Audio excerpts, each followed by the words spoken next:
जब नाम मैं मलिक आप सबका स्वागत करता हूं। आज मैं आपको बताऊंगा कि मेष लगन में यानी कि मंगल देवता की कुंडली में जहां पे लग्नेश मंगल देवता होते हैं वहां पे योग कारक और मारक ग्रह कौन कौन से होते हैं। अब ये समझिए योग कारक ग्रह कौन से होते हैं। योग कारक ग्रह वो होते हैं जो अपनी महादशा और अंतरदशा में हमको सदैव अच्छा फल देंगे, और मारक ग्रह वो होते हैं जो अपनी महादशा और अंतरदशा में हम लोगों को सदैव बुरा फल देंगे। तो आइए जानते हैं।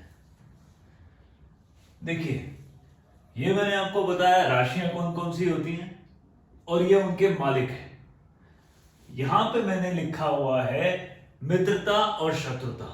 ये देव ग्रह हैं, ये दानव ग्रह हैं। अब ये हमारी मेष लगन की कुंडली है।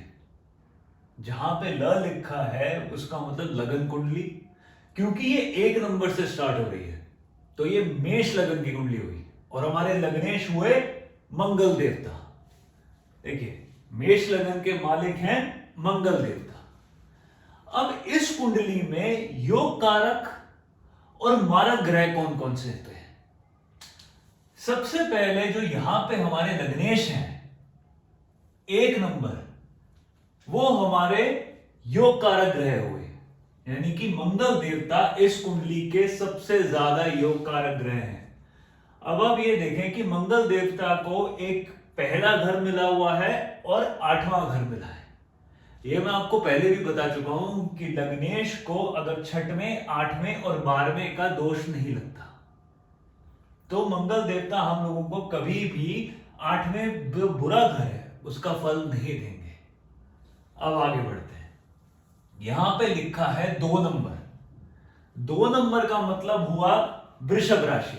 वृषभ राशि के मालिक कौन हुए? शुक्र देवता। अब इधर देखिए, शुक्र देवता मंगल देवता के अति शत्रु हैं। ये मैंने आपको बताया था कि देव ग्रह और दानव ग्रह अति शत्रु हैं। इन दोनों में कभी भी मित्रता नहीं होगी। बुध ग्रह जो है, बुध देवता जो हैं, वो मंगल और चंद्र देवता के शत्रु हैं, सूर्य देव और बृहस्पति के मित्र हैं। तो उस हिसाब से जो दूसरा घर है जहां पे 2 नंबर लिखा है वो शुक्र देवता का घर हुआ, तो वो हमारी कुंडली में मारक ग्रह बने हैं। जब भी इनकी दशा अंतरदशा आएगी ये हमको बुरा फल देंगे। अब हम आगे बढ़ते हैं। ये लिखा है 3 नंबर। 3 नंबर का मतलब हुआ बुध देवता का घर, मिथुन राशि। तो बुध देवता भी मंगल देवता के अति शत्रु हैं, तो उस हिसाब से बुध देवता भी इस कुंडली में मारक ग्रह बनेंगे। अब आगे बढ़ते हैं। यहां लिखा है 4 नंबर। 4 नंबर के मालिक बने चंद्र देवता। अब चंद्र देवता क्योंकि मंगल देवता के अति मित्र हैं, तो मंगल देवता ने चंद्र देवता को भूमि, भवन, वाहन का घर दिया। तो ये इस कुंडली में योग कारक ग्रह हो गए। अब चंद्र देवता की जब भी महादशा, अंतरदशा, प्रत्यांतर दशा आएगी तो वो हम लोगों को भूमि, भवन, वाहन बनाने में सदैव सहायक होंगे, मदद करेंगे। अब आगे आए सूर्य देव। 5 नंबर जहां पे लिखा हुआ है वो बनी सिंह राशि। सिंह राशि के मालिक हुए सूर्य देव। तो सूर्य देव मंगल देव के अति मित्र हैं। तो मंगल देव ने सूर्य देवता को लव का, बच्चों का, पढ़ाई का, लॉटरी का वो स्थान दिया।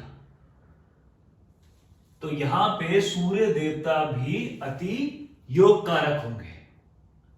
अब हम आते हैं 6ठे नंबर के घर में। 6ठे नंबर का घर हुआ बुध देवता का। ये देखिए, कन्या राशि, बुध देवता। रोग, रिपु, ऋण ये बुरा घर माना जाता है। तो मंगल देवता के अति शत्रु हैं बुध देवता। और यहां पे मैं आपको बता चुका हूं 3 नंबर और 6 नंबर। 3 नंबर और 6 नंबर बुध देवता का ही घर है, तो बुध देवता इस कुंडली में मारक ग्रह हुए। 7 नंबर शुक्र देवता का घर है, तुला राशि शुक्र देवता, वृषभ राशि शुक्र देवता, तो 2 नंबर और 7 नंबर ये शुक्र देवता के घर है। तो शुक्र देवता हम पहले ही बता चुके हैं इस कुंडली में मारक है। अब आ जाइए 8 नंबर। 8 नंबर का मतलब है वृश्चिक राशि, और वृश्चिक राशि के मालिक हुए मंगल देवता खुद।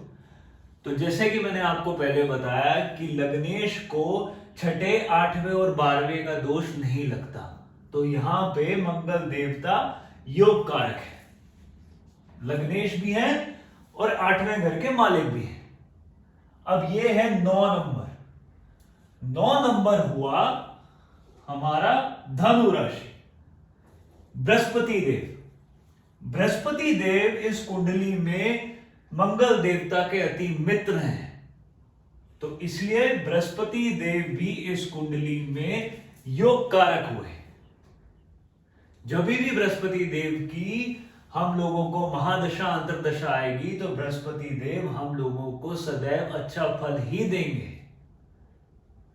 ठीक है, अब हम बात करते हैं 10 नंबर और 11 नंबर, क्योंकि 10 नंबर और 11 नंबर दोनों के मालिक शनि देव होते हैं, मकर और कुंभ राशि, इसलिए मैं आपको एक साथ बताता हूं, क्योंकि ये केंद्र का घर है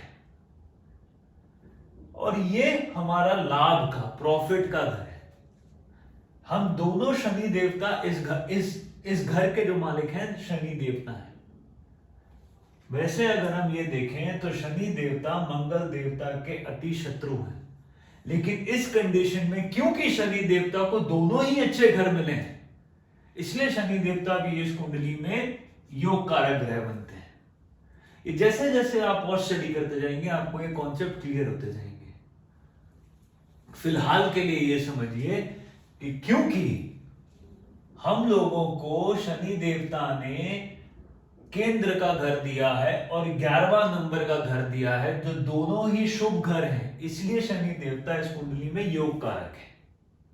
अब जो 12वां नंबर हो गया वो फिर से बृहस्पति देवता का हो गया, मीन राशि, और बृहस्पति देवता हम पहले ही बता चुके कि इस घर में योग कारक की श्रेणी में आएंगे। मैं यहां पे सिर्फ कुंडली में जो ये घर बने हैं उनकी बात कर रहा हूं। अब अगर हम ये बोलते हैं कि चंद्र देवता मान लीजिए इस कुंडली में योग कारक है, लेकिन अगर वो छठे, 8वें और 12वें में बैठ गए तो वो हमको गलत फल देंगे। मैं ग्रह कहां बैठा हूं उसकी बात नहीं कर रहा हूं, मैं अभी सिर्फ इस कुंडली में यह बता रहा हूं कि इस कुंडली में ग्रह नहीं, जो हमारी राशियां बैठी हैं उनके हिसाब से जो राशियां लिखी हैं, ये 1 2 3 4 5 6 7 8 9 10 11 12, उसके हिसाब से हमारी कुंडली में योग कारक और मारक ग्रह कौन कौन से हैं। वो बैठे कहां हैं वो अलग बात है।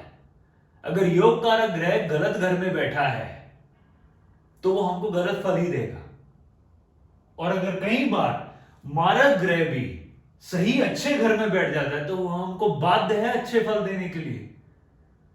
तो ये हम और डिटेल में जब समझेंगे तब मैं आपको बताऊंगा। चलिए आज के लिए इतना ही। जप नाम।